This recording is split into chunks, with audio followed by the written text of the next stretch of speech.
Als nächstes hören wir eine Rede in Urdu und das Thema dieses Vortrags lautet Antworten auf Einwände gegen den Heiligen Koran. Dieser Vortrag wird gehalten von Herrn Abdul Basit Tarek, Imam der Khadija Moschee in Berlin. Ich bitte Herrn Abdul Basit Tarek Sahib nach vorne zu kommen.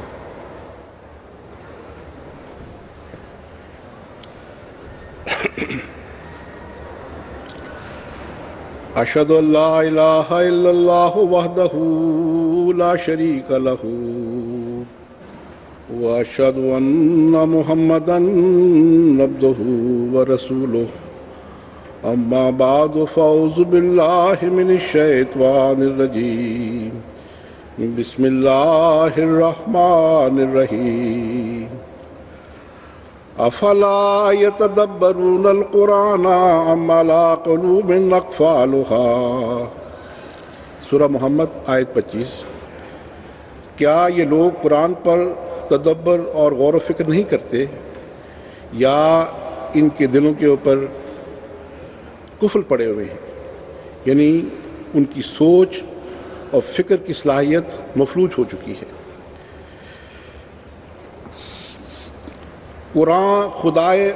قرآن کتاب رحمہ سکھلائے راہ عرفاں، جو اس کے پڑھنے والے ان پر خدا کے فیضاں۔ صاحب صدر اور معزز سامعین، خاکسار کی تقریر کا عنوان ہے قرآن کریم پر اعتراضات کے جوابات۔ ہم مسلمان اپنی مقدس کتاب قرآن کریم پر جس قدر ناز کریں اتنا ہی کم ہے، کیونکہ اس کا وہ عظیم مرتبہ ہے کہ عرش کے خدا نے اس قیمتی کتاب کی حفاظت ضروری سمجھی، اور اِنَّا نَحْنُ نَزَّلْنَا الذِّکْرَ وَإِنَّا لَهُ لَحَافِظُونَ، یعنی ہم نے ہی اسے نازل کیا ہے اور اب ہم ہی اس کی حفاظت کریں گے کی خوشخبری دی۔ اور اس کی تاثیرات کا یوں ذکر فرمایا وَنُنَزِّلُ مِنَ الْقُرْآنِ مَا هُوَ شِفَاءٌ وَرَحْمَةٌ لِّلْمُؤْمِنِينَ، یعنی ہم اس قرآن میں ایسی اعلیٰ تعلیم نازل کر رہے ہیں جس میں تمام جسمانی، اخلاقی اور روحانی بیماریوں کے لیے مکمل شفا ہے، اور مومنین کے لیے تو یہ سراپا رحمت ہے۔ پھر اس کی تعلیم ایسی کامل کہ جب کہ کسی مزید چیز کی ضرورت ہی نہیں، جیسا کہ فرمایا الیوم اکملت لکم دینکم واتممت علیکم نعمتی، یعنی آج میں نے تمہارے فائدے کے لیے تمہارا دین مکمل کر دیا ہے اور اپنی نعمت تم پر قرآن کی شکل میں پوری کر دی ہے۔ حضرت مسیح موعود علیہ السلام فرماتے ہیں پس اس نعمت کی قدر کرو جو تمہیں دی گئی، یہ نہایت پیاری نعمت ہے۔ اگر قرآن نہ آتا تو تمام دنیا ایک گندے مضغہ کی طرح تھی۔ قرآن وہ کتاب ہے جس کے مقابل پر تمام ہدایتیں ہیج ہیں۔ حیرت کی بات ہے کہ اس پیاری اور جامع کتاب پر بھی اس کے نزول کے دوران ہی اعتراضات شروع ہو گئے تھے، اور قرآن کریم سے پتہ لگتا ہے کہ یہود اور نصارہ تو حسد اور بدخواہی کی وجہ سے اس پر اعتراض کرتے تھے، جبکہ دوسرے اہل عرب محض جہالت کی بنا پر۔ معزز سامعین، قرآن کریم کی آیات سے پتہ لگتا ہے کہ شروع میں جو اعتراض کیا گیا وہ یہ تھا کہ یہ بشر کا، کسی انسان کا سکھایا ہوا کلام ہے، نہ کہ خدا تعالیٰ کا، اور پھر یہ کہ یہ قرآن کسی دوسرے سے لکھوایا گیا ہے۔ اور اس کے بعد کے زمانہ میں مستشرقین نے بھی قرآن پر مختلف اعتراضات کیے ہیں۔ چند سال قبل ہالینڈ کے ایک سیاستدان گیرٹ ولڈرز نے قرآن کریم کی اشاعت ممنوع قرار دینے کی مہم شروع کی تھی، جو ناکام رہی۔ اس نے قرآن کریم کو اوڈولف ہٹلر کی کتاب مائن کمف، یعنی میری جدوجہد سے مشابہ قرار دیا، اور کہا کہ قرآن مذہب نہیں بلکہ فاشزم اور کمیونزم کی آئیڈیالوجی ہے۔ یہ اس نے شپیگل کے اندر انٹرویو دیا تھا۔ اسی طرح ڈوو چرچ، جو امریکہ میں امریکن پادری جو جان ٹیری ہے، اس نے بھی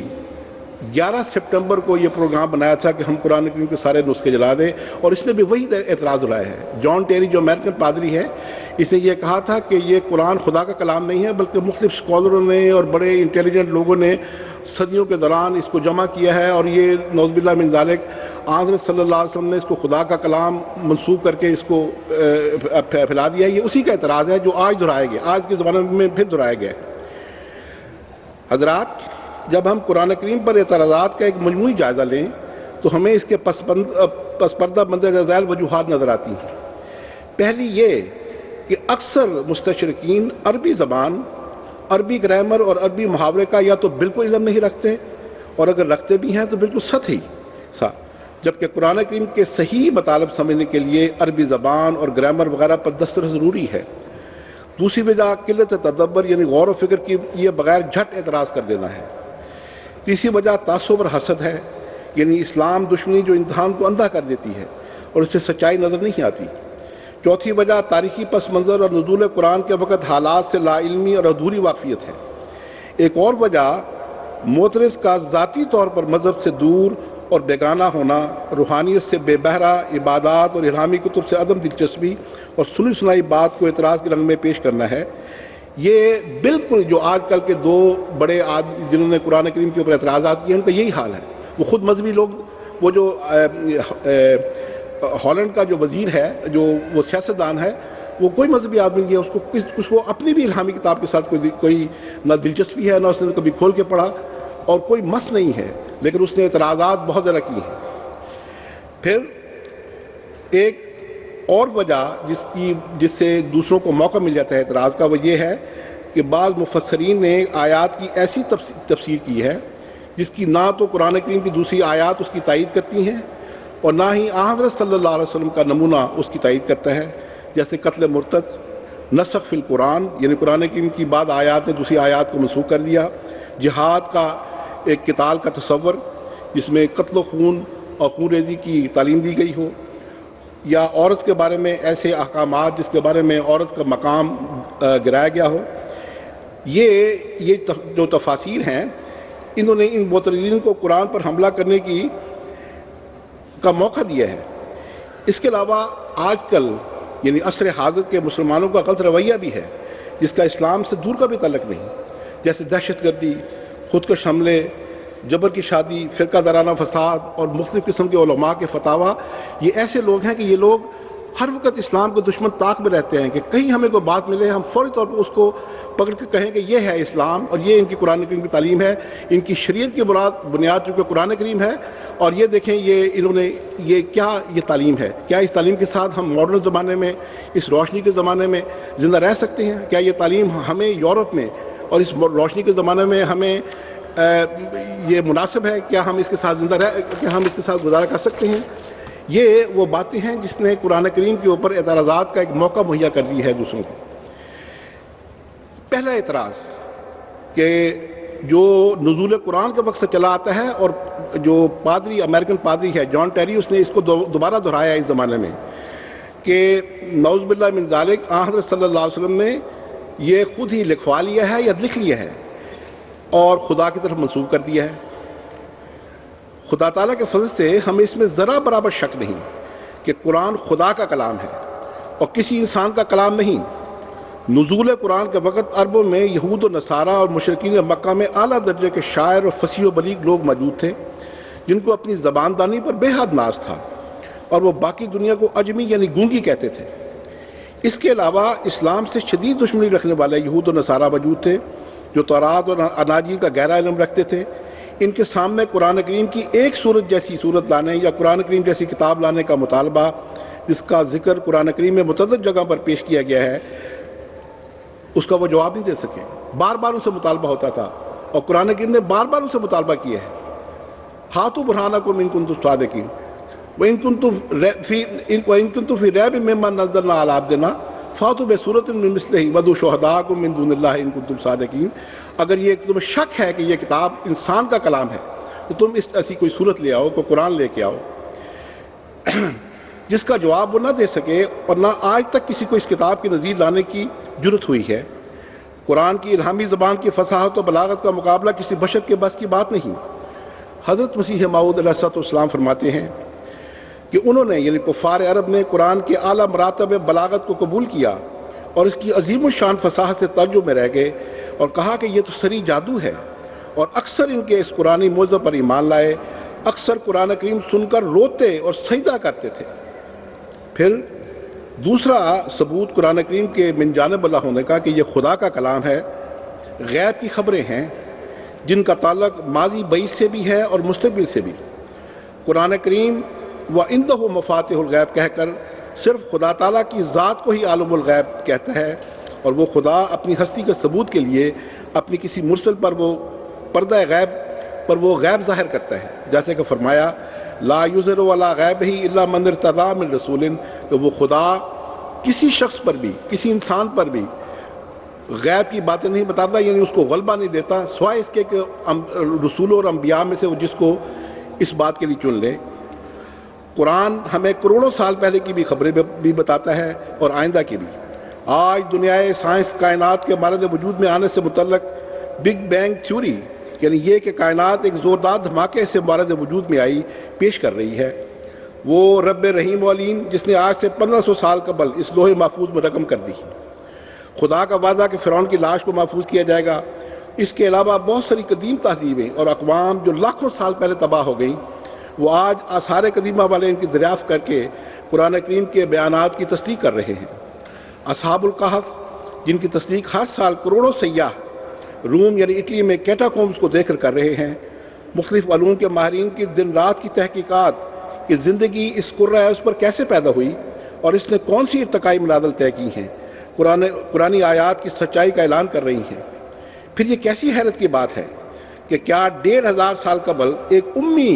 محض کو یعنی نبی اکرم صلی اللہ علیہ وسلم کو ایسی خبریں مستقبل کی دی گئیں جن کو ہم آج پوری ہوتی دیکھ رہے ہیں۔ مثلاً وَإِذَا الصُّحُفُ نُشِرَتْ یعنی چھاپا خانہ کی ایجاد سے کثرت سے رسائل و اخبارات کا چھپنا اور انکشاف۔ وَإِذَا السَّمَاءُ كُشِطَتْ یعنی جب آسمان کی کھال اتاری جائے گی، یعنی خلا میں لامحدود کہکشاؤں کی موجودگی اور ان پر تحقیق کا علم اور انسان کا چاند پر اترنا اور مریض سیارے کی معلومات اکٹھی کرنا وغیرہ کی خبریں ہیں۔ سامعین کرام، یہ بات آپ کی دلچسپی کا باعث ہوگی کہ سائنس نے کائنات کی وسعت اور اس میں ستاروں کی تعداد کو جو اندازہ لگایا ہے، اس کے مطابق کائنات میں ستاروں کی کل تعداد اس زمین کے تمام ریگستانوں اور ساحل سمندر پر موجود ریت کے ذرات سے بھی زیادہ ہے، اور ان میں بعض ستارے ایسے ہیں جن کا حجم ہماری زمین سے لاکھوں بلکہ کروڑوں گنا زیادہ ہے۔ یہ وہ باتیں ہیں جو قرآن کریم بیان کرتا ہے اور اس شخص پر نازل ہوئیں جو امی تھا اور آج سے 1500 سال پہلے یعنی 1500 سال پہلے نازل ہوئی۔ کیا یہ کسی انسان کا کلام ہو سکتا ہے؟ پھر سورہ حمزہ میں ہوتما یعنی ایسا ذرہ جس میں آگ بند ہو، اس میں ایٹم بم اور ایٹمی توانائی کا ذکر ہے۔ اس طرح رحم مادر میں بچے کی ارتقائی اشکال کے علم جو قرآن کریم میں بائنے ہی اسی طرح موجود ہے جس طرح آج سائنسدانوں میں خوردبینوں کی مدد سے جان کر دنیا کے سامنے پیش کیا ہے، اس دور کے انسان کے لیے یہ باتیں ناممکن تھیں۔ وَإِذَا النُّفُوسُ زُوِّجَتْ یہ ایک اور عظیم شان خبر ہے، یعنی جب انسان ٹیلی فون، فیکس اور انٹرنیٹ کے ذریعے باہم اس طرح اکٹھے کر دیے جائیں گے کہ تمام دنیا ایک گلوبل ولیج بن جائے گی، ایک امت واحدہ بن جائے گی، اور ان باتوں کا نزول قرآن کے وقت کوئی تصور بھی نہیں کر سکتا تھا۔ لیکن عالم الغیب خدا نے یہ ساری باتیں قرآن کریم میں الہاماً ہمارے محمد عربی صلی اللہ علیہ وسلم نبی پر نازل کی، اور جس آج تک قرآن کریم میں وہ محفوظ ہیں۔ تیسرا ثبوت قرآن کریم کے خدا تعالیٰ کی طرف سے ہونے کا وہ یہ ہے کہ 1500 سال میں ہزاروں حادثات ہوئے، ہزاروں جنگیں ہوئیں، کروڑوں انقلابات آئے، لیکن اللہ تعالیٰ نے اس پیاری کتاب کو ہمیشہ کے لیے محفوظ رکھا۔ نہ صرف اس کے متن کو محفوظ رکھا بلکہ اس کے معنی کو بھی محفوظ رکھا۔ چنانچہ یہ جو خدا کا وعدہ ہے یہ بھی عظیم الشان معجزہ ہے قرآن کریم کا، اور یہ خدا تعالیٰ کی طرف سے اس کے کلام ہونے کا ایک عظیم الشان ثبوت ہے۔ جیسے میں نے شروع میں بتایا تھا کہ اِنَّا نَحْنُ نَزَّلْنَا الذِّكْرَ وَإِنَّا لَهُ لَحَافِظُونَ کو ہم آج تک پورا ہوتے دیکھ رہے ہیں۔ متن کی حفاظت کے لیے نزول قرآن کی ابتدا سے لے کر آج تک لاکھوں حفاظ ہیں جو قرآن کریم کو بسم اللہ کی بے سے ورناس کی سین تک بالکل درست زیر و زبر پیش کے ساتھ پڑھ سکتے ہیں۔ ایک دفعہ کسی حکومت نے، ایک بڑی حکومت، بڑی طاقت نے یہ پروگرام بنایا کہ قرآن کریم کے سارے نسخے دنیا میں جلا دیے جائیں، تو لوگوں نے کہا کہ سارے عالم اسلام میں اتنے حفاظ ہیں کہ وہ ایک رات میں بیٹھ کر سارے قرآن کریم کو دوبارہ لکھ لیں گے اور بالکل صحیح لکھیں گے اور زیر و زبر کی کبھی اس میں فرق نہیں ہوگا۔ اس پر وہ پھر لوگ اپنے اسلام احمدیت، حضرت محمد مصطفیٰ،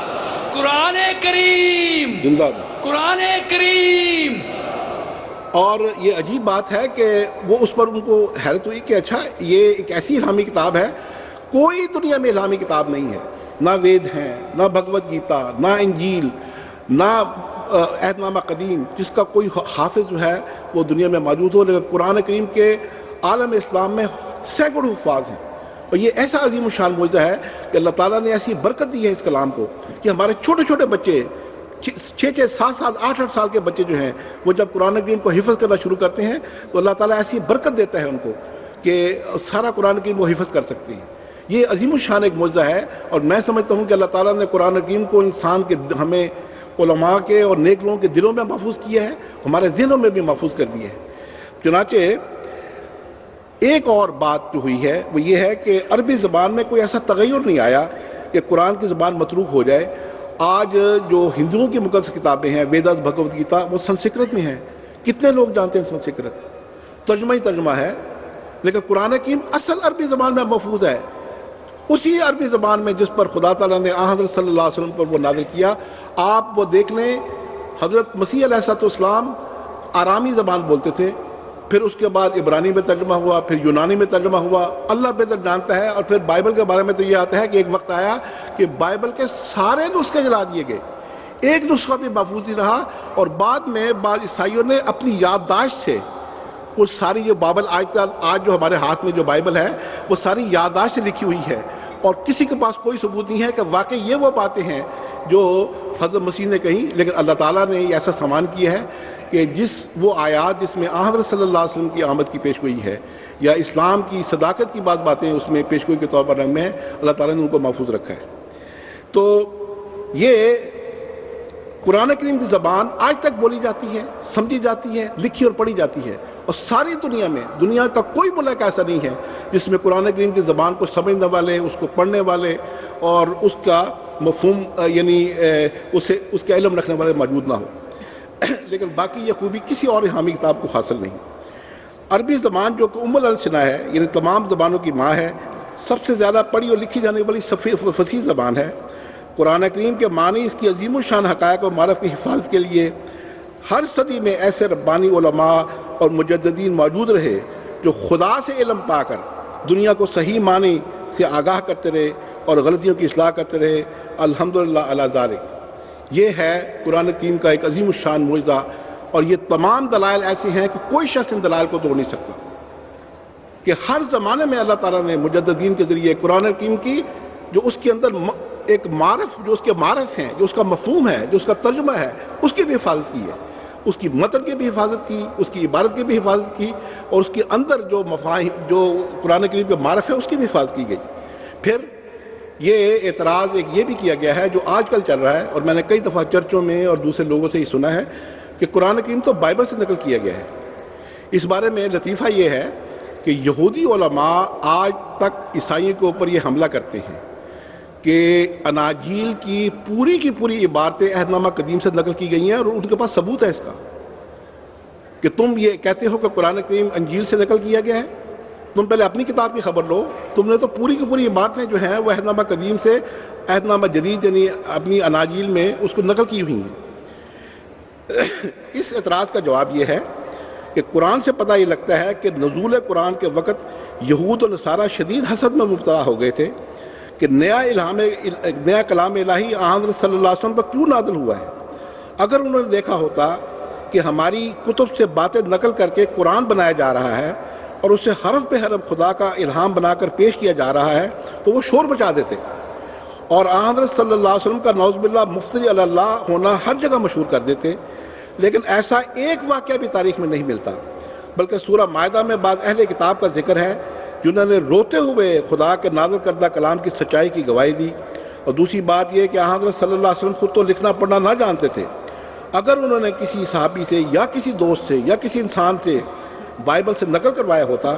تو یہ بات صحابہ میں اور مکہ میں دوسرے دشمنوں میں پھیل جاتی کہ جس قرآن کو وہ خدا کا کلام سمجھ رہے ہیں وہ تو سرقہ ہے، اور وہ سب آپ کو چھوڑ کے چلے جاتے، کیونکہ کسی دھوکے باز کے لیے جان، مال اور عزت کی قربانی جیسا کہ صحابہ سے ظہور میں آئی ممکن نہیں۔ کس طرح کوئی شخص ایک دھوکے باز شخص کے لیے اپنی جان، مال اور عزت قربان کر سکتے ہیں؟ تیسرا امر یہ قابل غور ہے کہ حضرت صلی اللہ علیہ وسلم کی ساری زندگی پاکیزگی اور نیکی کا نمونہ تھی، اور مکہ میں آپ صادق اور امین کے نام سے مشہور تھے، اور عرش کے خدا نے بھی وَإِنَّكَ لَعَلَىٰ خُلُقٍ عَظِيمٍ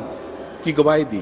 آپ کے اخلاق عالیہ سے بات بعید ہے کہ آپ سابقہ صحیفوں نقل کر کے ایک کتاب بناویں اور اسے خدا کی طرف منسوب کر دیں اور اس طرح خدا پر افترا کریں اور انسانوں کو دھوکہ دیں۔ چوتھی بات یہ کہ منقول شدہ کتاب یا سرقہ کے بارے میں کوئی چیلنج نہیں دیا کرتا۔ وہ شخص جو کتاب چوری کرتا ہے، کسی سے لکھتا ہے، نقل کرتا ہے، وہ اس کتاب کے بارے میں چیلنج نہیں دیا کرتا۔ لیکن قرآن کریم میں متعدد جگہ ایسے چیلنجز موجود ہیں کہ تمام دنیا کو یہ چیلنج کیا گیا ہے کہ اس جیسی کتاب بنا کر لاؤ، یا اسی کو صورت بنا کے لے آؤ۔ قرآن کریم تمام دنیا کو عرصہ 1500 سال سے چیلنج دے رہا ہے کہ اگر تمہیں اس قرآن کے خدائی الہام ہونے پر شک ہو تو اس جیسا قرآن کے چند صورتیں بنا کر دکھلا دو۔ حضرت مسیح موعود علیہ السلام کیا خوب فرماتے ہیں، اور حضور فرماتے ہیں اور سوچنے کا مقام ہے کہ جو شخص دوسری کتب کا چور ہو اور خود مضمون بنا دے اور جانتا ہو کہ فلاں فلاں کتاب سے میں نے یہ مضمون لیا ہے اور غیب کی باتیں نہیں ہیں، اس کو کب جرأت اور حوصلہ ہو سکتا ہے کہ تمام جہان کو مقابلہ کے لیے بلاوے اور پھر کوئی مقابلہ بھی نہ کرے، یا تو مقابلے پہ آئیں، ہمیں بتائیں کہ یہ نقل کی گئی ہے، اور کوئی اس کی پردہ دری پر قادر نہ ہو۔ پھر یہ جو گیرٹ ولڈرز ہے، جو سیاستدان ہے ہالینڈ کا، اس نے یہ اعتراض کیا ہے کہ قرآن نے تو تحکم بتایا ہے، ڈکٹیٹرشپ ہے، اس میں کسی انسان کو ذرا بھی مذہبی آزادی نہیں، اور کوئی انسان جو ہے وہ کسی قسم کا اظہار رائے نہیں کر سکتا، اور انسان کی جو بنیادی حق ہے آزادی رائے اور آزادی مذہب کو اسے چھین لیا گیا ہے۔ یہ نہایت غلط اعتراض ہے، اور قرآن کریم کی متعدد آیات اس کا رد کر رہی ہیں۔ حضرات، قرآن پر اعتراض کرنے والوں میں کچھ ایسے ہیں جو یہ اعتراض بھی کرتے ہیں کہ قرآن انسان کو مجبور کرتا ہے کہ وہ قرآن کو حرف بحرف خدا کا کلام سمجھیں، جس میں نئے زمانے کے نئے حالات میں کسی کو اجازت نہیں کہ تبدیلی کر سکے، کسی کو اس پر رائے زنی کا بھی حق نہیں، اور جو ایسا کرے وہ کافر ہے اور واجب القتل ہے۔ یہ اس نے اعتراض کیا تھا، وہ گیرٹ ویلڈر جو ہالینڈ کا سیاستدان ہے، اس نے بالکل یہ اعتراض کیا تھا۔ اس کا جواب یہ ہے کہ ایسے معترضین نے قرآن کریم کو کھول کر کبھی پڑھنے کی زحمت ہی گوارا نہیں کی۔ قرآن کریم تو آزادی ضمیر کے حق میں یہ کہتا ہے، ہاتھو برہانکم ان کنتم صادقین، اے اہل کتاب، اور عمومی طور پر ہر انسان کو کھلی آزادی ہے کہ اگر وہ کسی چیز کو درست یا غلط سمجھتا ہے تو اس کی دلیل پیش کرے۔ اپنے موقف کو دلیل کے ساتھ بیان کرنا ہر انسان کا جائز حق ہے جو قرآن کریم نے تسلیم کیا ہے۔ اس میں یہ بھی اشارہ ہے کہ کسی بات کو بغیر دلیل پیش نہیں کرنا چاہیے۔ سورہ یوسف میں علی بصیرۃ انا و من اتبعنی، جیسا کہ آن حضرت کے زبان سے کہلایا گیا ہے، یہ بات بتاتی ہے کہ آن حضرت صلی اللہ علیہ وسلم اور آپ کے صحابہ کا اندھا ایمان نہیں تھا، بلکہ وہ جن چیزوں پر ایمان لاتے تھے علی وجہ البصیرت ایمان لاتے تھے، یعنی پوری طرح قائل ہو کر ایمان لاتے تھے۔ پھر قرآن کریم سے پتہ لگتا ہے کہ جن لوگوں نے قرآن کریم میں جن کا ذکر ہے مقدس لوگوں کے بارے میں گستاخانہ زبان کھولی اور ان کو کوئی سزا نہ دی گئی۔ یہود نے حضرت مریم علیہ السلام جو قرآن کریم کی روح سے پاک دامن اور مقدس خاتون تھیں، اس طرح حضرت عیسیٰ علیہ السلام جو خدا کے سچے نبی پر انتہائی گندے الزام لگائے ہیں، جیسا کہ فرمایا والا مریم بہتان العظیمہ۔ اس طرح قرآن کریم میں آن حضرت صلی اللہ علیہ وسلم جو مقدسوں کے سردار تھے، اس کا ذکر ہے کہ ایک منافق نے زکوٰۃ کے اموال میں سے بددیانتی کا الزام لگایا، اور اس طرح منافقوں کے سردار عبداللہ بن ابی سلول نے آپ کو ازل یعنی نعوذ باللہ کہہ کر شدید گستاخی کی۔ لیکن ان تمام گستاخیوں کے باوجود نہ قرآن کریم میں نہ حضرت صلی اللہ علیہ وسلم نے کسی کو کوئی سزا نہیں دی، اگرچہ با صحابہ کرام میں یعنی نے عبداللہ بن ابی سلول کو خود اس کے بیٹے نے اسے قتل کرنے کے لیے حضور سے اجازت طلب کی، مگر آپ نے اجازت نہ دی۔ علاوہ ازیں قرآن کریم نے مذہبی آزادی کو انسان کے بنیادی حقوق میں سب سے اہم حق قرار دیا ہے۔ اس بارے میں قرآن کریم کی کچھ آیات میں پیش کرتا ہوں۔ فرمایا لا اکراہ فی الدین، دین میں کوئی جبر نہیں۔ فرمایا من شاء فلیؤمن من شاء فلیکفر، جس کا دل چاہے ایمان لائے اور جو چاہے انکار کرے۔ فرمایا فإن أعرضوا فما أرسلناك عليهم حفیظا إن عليك إلا البلاغ، کہ اگر وہ کفار اعراض کریں تو تو ان پر نگران بنا کر نہیں بھیجا گیا، تیرے ذمہ تو صرف پیغام کا پہنچا دینا ہے۔ فذکر انما انت مذکر لست علیہم بمسیطر، اے رسول تو ان کو نصیحت کر، کیونکہ تو صرف نصیحت کر سکتا ہے، ان پر تو داروغہ نہیں بنایا گیا۔ پھر فرمایا کہ ان ھذہ تذکرہ فمن شاء اتخذ الی ربہ سبیلا، کہ یہ قرآن تو محض نصیحت ہے، جو چاہے اس کے ذریعے خدا کی معرفت کا راستہ تلاش کر لے۔ پھر فرمایا کہ وَلَوْ شَاءَ رَبُّكَ لَآمَنَ مَن فی الارض کلہم جمیعا افانت تکرہ الناس حتی یکونوا مؤمنین، اگر تیرا رب چاہتا تو زمین میں سب لوگ ایمان لے آتے، اے رسول کیا تو لوگوں کو مجبور کرے گا کہ وہ ایمان لے آئیں؟ قتل مرتد کا عقیدہ یہ اس نے باقاعدہ الزام لگایا ہے قرآن کریم کے اوپر کہ جو شخص قرآن کریم کو نہیں مانتا قرآن کہتا ہے کہ اس کو قتل کر دو۔ اب یہ بھی سن لیں، قتل مرتد کا عقیدہ انسان کی مذہبی آزادی چھیننے کا مترادف ہے۔ کوئی شخص اپنے مذہب سے اگر مطمئن نہیں تو اسے مکمل اختیار ہے کہ وہ اپنا عقیدہ تبدیل کر لے یا اس بات کا فیصلہ کرے کہ وہ بغیر کسی مذہب کی زندگی گزارے، جیسا کہ اوپر بہت ساری آیات جو ہے جن کا ذکر گزر چکا ہے۔ پھر قرآن کریم کی یہ آیت ان الذین آمنوا ثم کفروا ثم آمنوا ثم کفروا ثم ازدادوا کفرا، یعنی جو لوگ ایمان لائے پھر کافر ہوئے، پھر ایمان لائے پھر کافر ہوئے، پھر وہ اپنے کفر میں بڑھ گئے، قتل مرتد کے عقیدے کی مکمل نفی کر رہی ہے۔ اگر مرتد کی سزا قتل ہی ہوتی تو پہلی دفعہ ہی ایمان کے بعد کفر کرنے پر ان کو قتل کر دیا جاتا۔ یہ کیسے ہو گیا؟ یہ بار بار ایمان لاتے اور بار بار کفر کرتے ہیں، اور قرآن نے کوئی سزا تجویز نہیں کی۔ پھر سورہ بقرہ کی 23ویں آیت میں اللہ تعالیٰ فرماتا ہے کہ جو لوگ ایمان لائے، جو یہودی، عیسائی اور صابی ہیں، جو بھی اللہ پر اور یوم آخرت پر ایمان لائے گا اور نیک اعمال کرے گا وہ خدا سے اجر پائے گا۔ اور اللہ تعالیٰ فرماتا ہے کہ سب اہل کتاب بھی، پھر سورہ آل عمران میں اللہ فرماتا ہے کہ سب اہل کتاب برابر نہیں ہیں، کچھ ایسے ہیں جو اپنے عہد پر قائم ہیں، وہ رات کو اللہ کی آیات پڑھتے ہیں اور سجدے کرتے ہیں، اللہ اور آخرت پر ایمان لاتے، نیکی کرتے ہیں، ایسے اہل کتاب جو بھی نیکی کریں گے ان کی ناقدری نہیں کی جائے گی۔ حضرات، یہ اہل کتاب اور صابی جن کا ذکر مذکورہ بالا آیت میں ہوا ہے، یہ قرآن کریم کی کسی آیت اور حرف پر ایمان نہیں لاتے تھے، پھر بھی قرآن کریم نے نہ تو انہیں کافر اور مرتد قرار دے کر قتل کا حکم دیا ہے اور نہ ہی انہیں جبراً ان آیات پر ایمان لانے کے لیے کہا گیا ہے۔ لیکن جو مسلمان ہے اور قرآن تعلیم کے مطابق